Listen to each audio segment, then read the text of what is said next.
뉴턴이 발견한 중력의 철학적 의미. 뉴턴은 만류력의 법칙을 발견했습니다. 만물이 상호 끄는 힘을 물리학에선 중력이라 부르죠. 중력의 핵심은 무엇인가? 사과가 떨어지는 힘과 달이 지구 주변을 도는 힘이 같다는 것입니다. 무엇을 의미하는가? 뉴턴은 케플러의 법칙을 기초로 귀납적 방법을 써 만류력을 발견했습니다. 실험과 관찰, 즉 기초 탐구를 반복하고 또 반복해서 근성으로 얻어낸 이론이죠. 천재의 시기로 탄생한 독특한 이론이 아니라 바보처럼 답답한 근성으로 구축한 성실한 이론입니다. 이 성실성은 어디에서 왔는가? 종교적 신비주의입니다. 과학자가 종교적이라는 주장은 우리들의 상식과 배리되지만 대부분의 초기 근대 과학자들은 신을 부정하지 않았습니다. 무신론자는 거의 없었죠. 그들은 속화된 종교를 비판했을 뿐입니다. 티코, 케플러, 갈릴레이, 라이프니츠는 전부 신의 존재를 꿋꿋하게 믿었죠. 인간 존재를 유한한 삶에 압착시키지 않고 존재의 무한성을 애써 지지했기 때문입니다. 뉴턴이 발견한 중력의 개념 또한 천상계의 질서와 지성계의 질서가 같다는 오래된 종교적 세계관을 반영한 법칙입니다. 실제로 뉴턴 시대의 사람들은 대부분 그를 신학자라 알고 있었습니다. 심지어 대주교 토머스 테니스는 뉴턴을 교회 고위직에 앉히려 애쓰면서 이런 말을 남겼죠.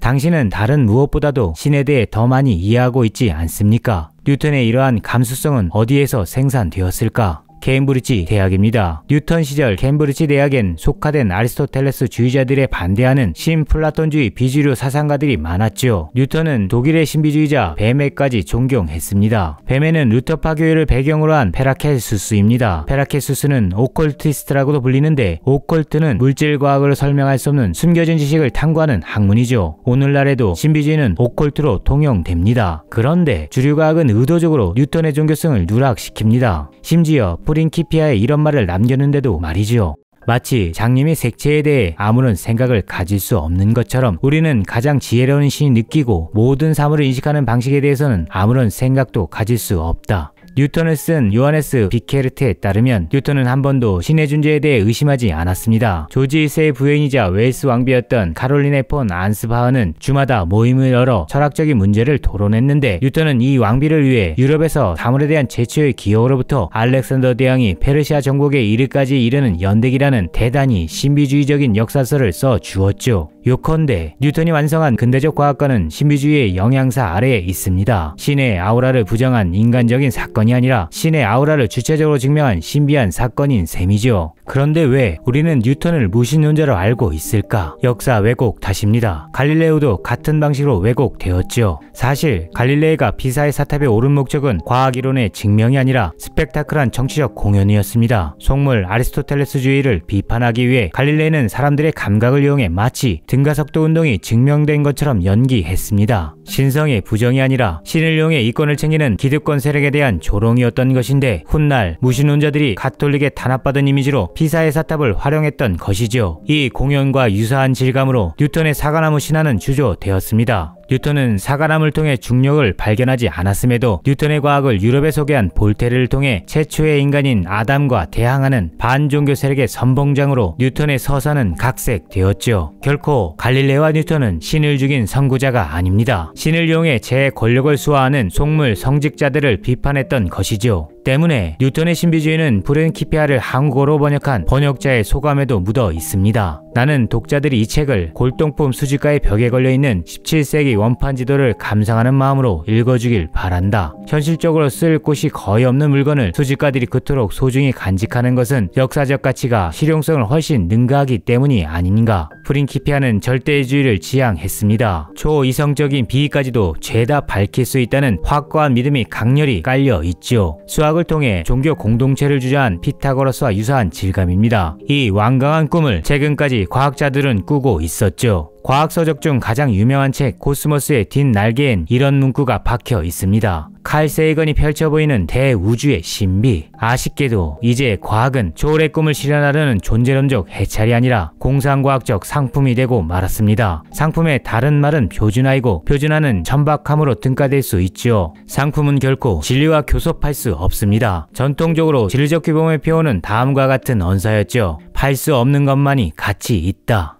다만 양자역학의 부활로 신비주의적 상승의 힘은 명맥을 유지하고 있습니다. 양자역학자들은 예측 불가한 세계를 실험을 통해 인준할 수밖에 없었지요. 예컨대 특정 우라늄 하나가 언제 붕괴할지는 전혀 예측할 수 없다는 사실을 목숨을 건 실험을 통해 밝혀냈습니다. 모든 것을 밝힐 수 있다는 뉴턴적 믿음인 과학적 절대지와 투쟁하는 또 다른 신비주의적 경향이 부활한 셈이죠. 양자역학자들 또한 아나의 바늘을 찔러 넣었던 뉴턴처럼 위험한 핵물질을 직접 다루며 목숨과 바꿔 과학적 이치를 발굴했습니다. 모든 것을 밝히겠다는 배짱과 만물은 인간의 힘으로 죄다 밝혀낼 수 없다는 입장에 겨루기는 가열찼죠. 이 투쟁적 긴장이 과학을 과학답게 지탱했던 신비적 힘입니다. 그러나 이제 신성한 무한의 차원으로 승화하려는 과학의 신비주의적 경향은 소고되고 있습니다. 현실보다 공상에 관심이 크죠. 목숨을 걸고 실험하는 과학자도 드뭅니다. 비밀과 신비의 힘이 사라지고 있죠. 신을 강렬히 믿지도 그렇다고 완강히 부정하지도 않습니다. 이 어중간한 긴장은 아리스토텔레스의 자연 철학을 무시하고 신학적 논리학의 원조로 만든 교조주의처럼 과학을 기존 권력을 재생산하는 도구로 만들고 있습니다. 자본을 증식하고 권력을 배양하는 망치와 끌이 되고 있는 것이지요. 뉴턴이 중력을 발견한 힘은 사나운 성실성입니다. 직관이 아니라 근성입니다. 초고도화된 계산 능력이 배양된 이 시대에 우리는 뉴턴의 언사를 기억해내야 합니다. 내가 가치 있는 발견을 했다면 다른 능력이 있어서라기보다 자물성 있게 관찰한 덕분이다.